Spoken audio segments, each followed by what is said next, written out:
சென்னை ராயபுரம் அருகே cable wire சிக்கி வாகன ஓட்டிக்கு தற்போது காயம் ஏற்பட்டிருக்கிறது. இந்த விபத்து தொடர்பாக காவல்துறையினர் விசாரணை மேற்கொண்டு வருகிறார்கள். விவரங்களை நிகரானுடைய செய்தியாளர் அசோக், இந்த விபத்து எப்போது எப்படி நிகழ்ந்தது?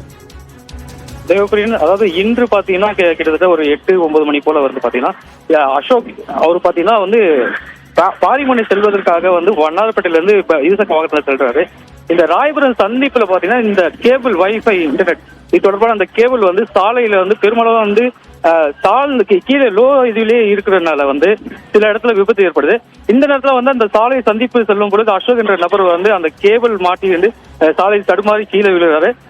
பின்னாடி மாநகர பேருந்து இருசக்கர வாகனத்தை இடித்து முடிந்த அளவுக்கு அவர் எந்த ஒரு காயம் இல்லாமல் ஓட்டுநர் சாமத்தில் நிறுத்தப்பட்டிருக்கு. இருப்பினும் அவருடைய இருசக்கர வாகனம் சேதமடைந்திருக்கு.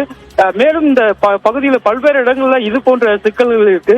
இந்த பராமரிப்பு எதுவுமே சரியில்லாம கேபிள் கண்டபடி சாலையில தாழ்ந்து மிகவும் குறைந்த உயரத்திலேயே இந்த கேபிள் பொருத்தப்பட்டிருப்பதால் இது போன்ற பிரச்சனைகளை எழுகிறது தேவைப்படும். அதே போல இந்த கனரக வாகனம் செல்லும் போதும் சரி கேபிள்கள் பெரும்பாலும் இடத்துல அறுந்து விழுகிறது.